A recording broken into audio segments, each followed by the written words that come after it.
ڕاگر دانیشت بوو بانگیان کردم کە بێیت قەشەیەک هاتووە قەشەیەکی ئەوروپی وتم وەڵام من نایەمە لای قەش ئەو دێت با بێ دانیشێ لە ژوورەکەی من قسەی لەگەڵ دەکەم ئەمما من بۆ لای ئەو نایە وەڵا ڕاگریش ئەویش هاتن بۆ ژوورەکەی من هاتن دانیشتن وتم سەرەتا وتم هەل بەینەنا نقاط مشتەرەکە لە هیچ شتێکدا ئێمەی موسڵمان و ئێوە نقاطی مشترك لبين ماذا طبعا من مرۆڤین ئێوەش مرۆڤن وتم بەعزەوە ناکەم ئێمە مرۆڤین ئێوە مرۆڤین باسی دین دەکەم لە دینەکەماندا بەتەمەن بوو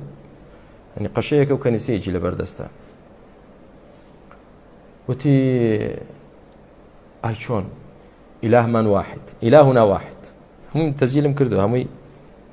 سەوتەکەی بڵاویشی دەکەینەوە ئینشاءالله وتی ئیلاهنا واحد وتم بەڕاستە ئیلاهنا واحد وتی بەڵێ وتم بەڵام ئێوە دەڵێن ئین الله ثالث ثلاثة دەڵێن سێ خوا هەیە وتم عیسا لای ئێوە چییە وتی عیسا ئیلاهە وتم کە عیسا ئیلاه بێت خالقی ئەرز و ئاسمانیش هەر ئیلاهە مەریەم هەر ئیلاهە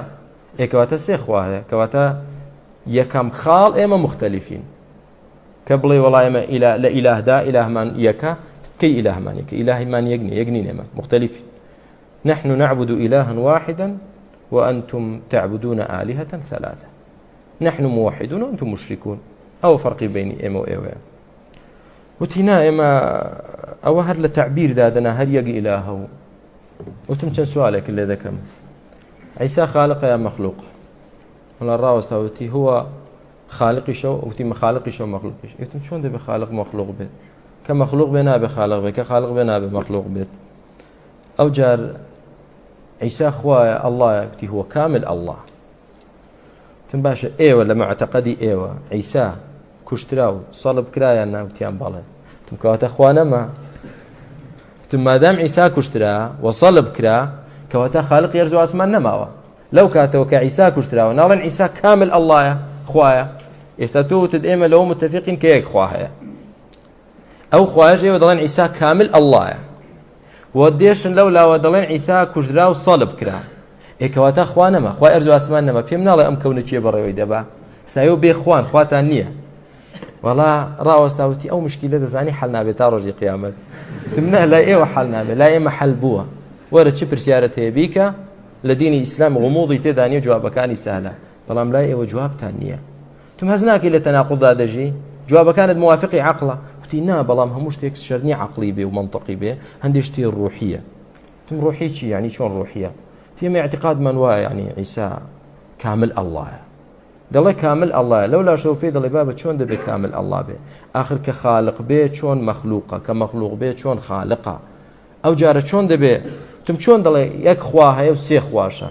يعني كومل اسئله ملكر بفضل اخواهم اللي دياره كابره هيج جوابينيه تمست جواب دنيا وايا تم نصيحه الدكم ببيت مسلمان لو اخيري عمره دا واز بينا تمست ابو شي ليره كنيسەیەک تاندانا و خەریکچین دەتانەوێ مسلمانێکی خواپەرست کە دەڵێ ڕەبی الله بانجی کەی بۆ دینێک کە دەڵێ ئین الله ثالث ثلاثة ئەوە چی دینێکەوە چ داوایەکە دەیکەی خەریکچی نێوە تینامە خەریکیەوە نین خەریکی خزمەتی کەنیسەین خزمەتی کەنیسە بۆ دەکەیت كنيسة مگر أونيا خلق بانكا بو نصرانية تمست عمل خدمتي مزجود دكم دمية خلق لتخرج الناس من الظلمات إلى النور دمية لهم دين كان وخلق بانكين بو إسلام أي تخرج شيء وهزله بينا تعالوا إلى كلمة سواء بيننا وبينكم ألا نعبد إلا الله وهزله عيسى فرستي بيننا إما لا نعبد محمدا عليه الصلاة والسلام والله برا يك جواب شيء يعني والله جاء دير الشعري خوش استلا انترنت رام شاشة هلا صار أوي نصارى دل عجبا للمسيح بين النصارى حيث قالوا إن الإله أبوه عجبا لنصارى المسيح لأن النصارى دلن خوا باوشتي ثم قالوا ابن الإله إله أو جاء دلن كري خواش خوايا ثم قاموا بجهلهم عبدوه أو جاء أصلا فرستيان ثم جاءوا بشيء أعجب من ذا حيث قالوا بأنهم صلبوه أو جاء دلن والله صلب يشكرا وكجراويشا شون خوا بيودا كجري ليت شعري وليتني كنت أدري ساعة الصلب أين كان أبوه خوز قد ما زاني أو كاتيك لخاج درا باوشي لشوي بو بولا سري بجواب نهاد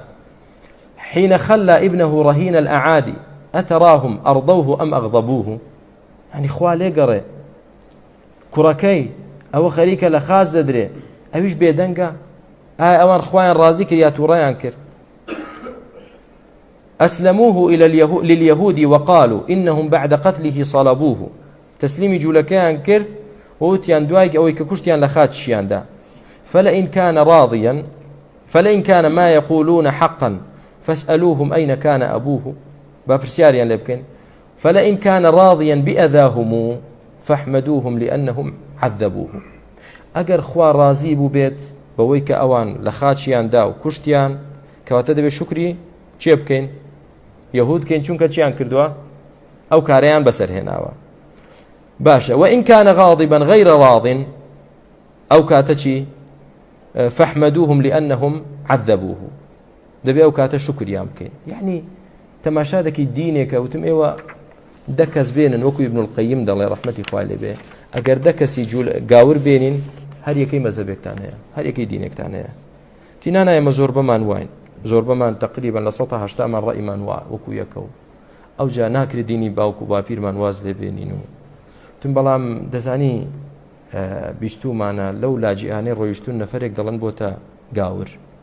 تینانە هەیە دەبێتە گاور یعنی موسڵمانە و واز دێنێ سوحفیەکیش بیستومانە لە ماوەیەدا بۆتە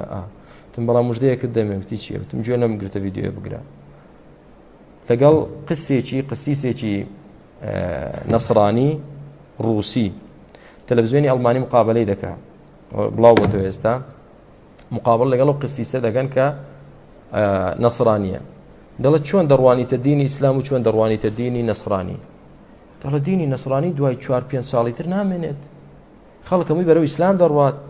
نەسڕانی چی دەڵێ منداڵی نەسڕانی و گەنجی نەسڕانی هەمووی بەرەو فوتبۆڵ و بەرەو گۆڵێن و مەلها و شەواڵتی و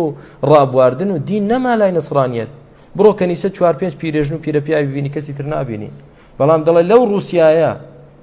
لە رووسیا دەڵێ کە کاتی نوێژ دێت و کاتێکی مناسبەی موسڵمانان دێ لە شەوارعەکانیش پڕ دەبێت لە موسڵمان